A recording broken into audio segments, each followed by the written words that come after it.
로마서는 어려운 책일까 쉬운 책일까? 어려운 책이요. 왜? 그 바울의 음. 신앙의 집대성이라고 막. 역시 신학생. 주워 들은 건 많아.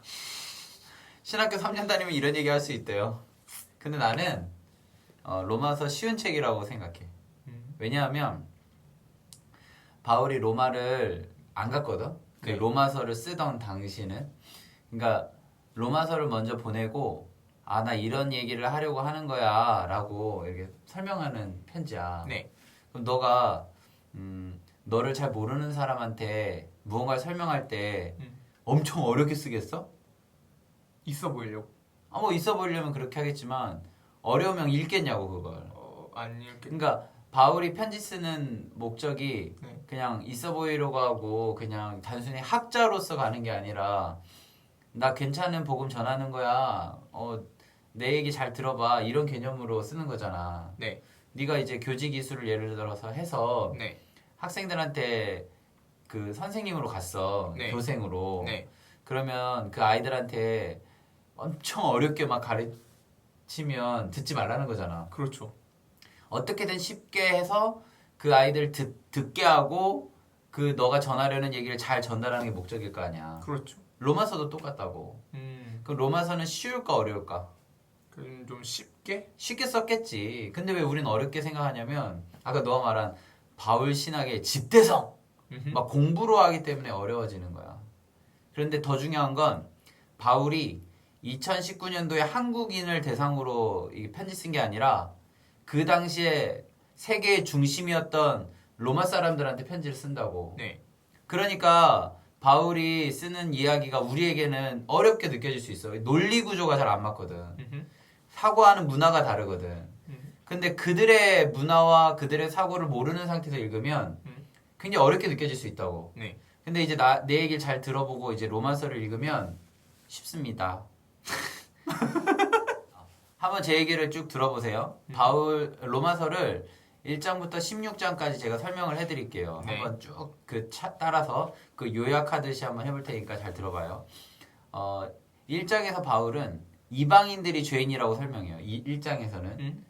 그 얘기를 들으면 누가 좋아하냐면 그 얘기를 듣는 유대인들이 좋아해. 2장에서는 그럼 뭔 얘기하냐면 유대인들의 죄에 대해서 설명해. 자, 1장은 뭐라고? 이방인의 죄. 2장은 유대인의 죄. 3장에서는 이방인, 유대인 다 죄인이다. 모두가 죄인이라고 설명한다고. 바울에게 있어서 이 죄에 대한 얘기는 굉장히 중요하거든. 네. 죄인이어야 복음 앞에 서게 되고 하나님을 알게 된다. 이런 개념이야. 그러면 당신이 죄인이라는 걸 먼저 논리적으로 설명해야겠지. 네. 로마서는 굉장히 논리적인 책이라는 걸 잊어버리면 안 돼요. 네. 그러니까 하나하나 따져가면서 나는 죄인이구나 라는 것을 딱 느낀다고. 그러면 4장에서 뭐 물어보냐면 그래요. 우리 죄인인 거 알겠는데요. 그럼 의인은 누구예요? 이렇게 물어본다고. 다윗과 아브라함의 예를 들어 설명을 합니다. 네. 이렇게. 의인, 얘는 누굴까? 의인이 되려면 그럼 어떻게 해야 돼요? 그런 사람이 의인이군요. 그 의인이 되려면 어떻게 해야 돼요? 라는 것을 5장부터 설명해. 5장에서는 죄의 결과는 사망이거든. 네. 그래서 5장에서는 사망으로부터 자유해야 된다. 이런 얘기해. 이해돼요? 그러니까 4장에서 의인을 얘기하고 그럼 의인 되려면 어떻게 해야 돼요?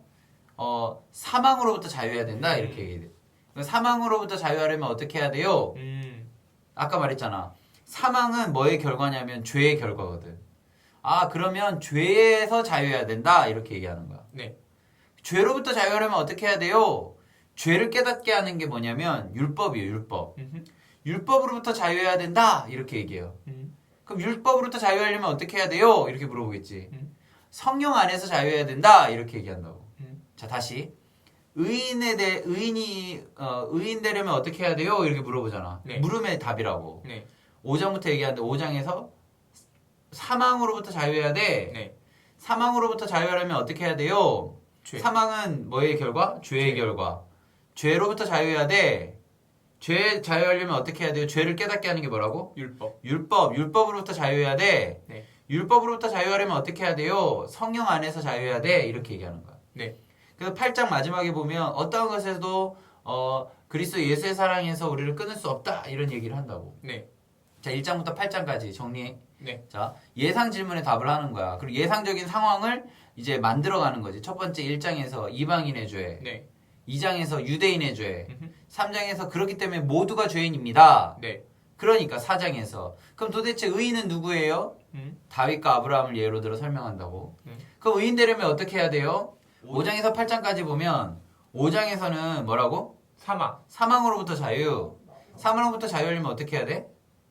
죄에서 벗어나요. 죄로부터 자유해야 돼. 네. 죄로부터 자유하려면 어떻게 해야 돼? 율법을 알아야 율법으로부터 자유해야 돼. 왜? 율법은 죄를 깨닫게 하니까. 네.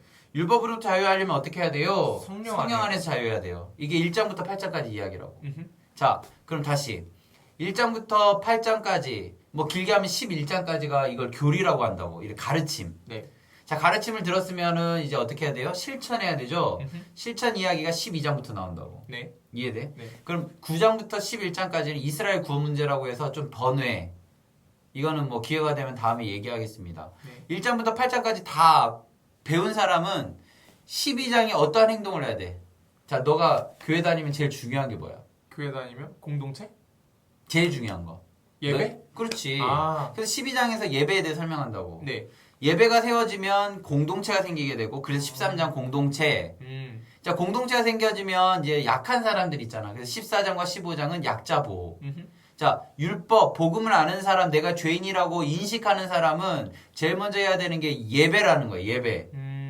예배가 12장 1절부터 쭉 설명하기 시작하는데, 네. 너희들이 거룩한 산제물로 하나님께 드려라. 영적 예배. 그럼 영적 예배가 뭐냐? 2절에서 세대를 본받지 말고 마음과 뭐 즐겁게 함을 이런 설명하고, 그 다음에 이제 각자가 받는 지혜에 대한 설명하고, 은사에 대해 설명하고, 뭐 이런 식으로 쭉 넘어간다고. 네. 그거 12장에 다 나와 있고. 네. 13장에서 이제 권세에 대한 이야기, 뭐 위정자에 대한 이야기들이 얘기하면서 정말 하나님의 사역자들에게는 복종해라, 순종해라. 근데 정말 그들을 두려워할 사람들을 두려워하고 순종하는 그런 얘기들이 쭉 나오고. 네. 그 다음에 약자 보호 이런 얘기들이 된다.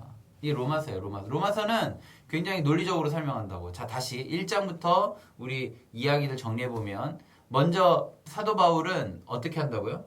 1장에서 이방인의 아니. 제일 중요한 건 이들이 죄인이라는 걸 얘기해 주고 싶은 거야. 아, 그렇죠. 자, 1장에서 뭐라고? 이방인의 죄. 2장에서? 유대인의 죄. 3장에서? 우리 모두 다 우리 죄인이다. 모두 죄인이야. 그러면 딱 드는 생각이 그럼 의인이 누구예요? 어허. 4장. 어허.